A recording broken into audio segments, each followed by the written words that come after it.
And while we all make mistake mispronouncing words, it is still one of my biggest pet peeves. Today's words, salon and saloon.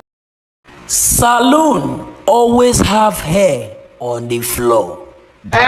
Saloon always have hair on the floor.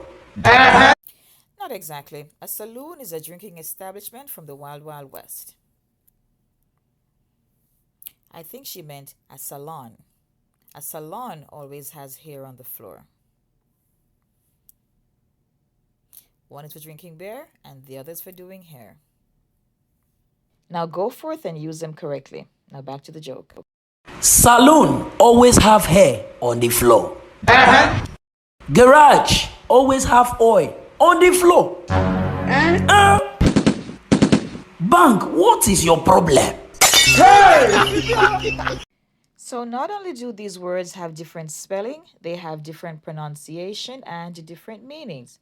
Notice the vowel O in salon say O, salon, salon. And in saloon, the double O says oo, saloon.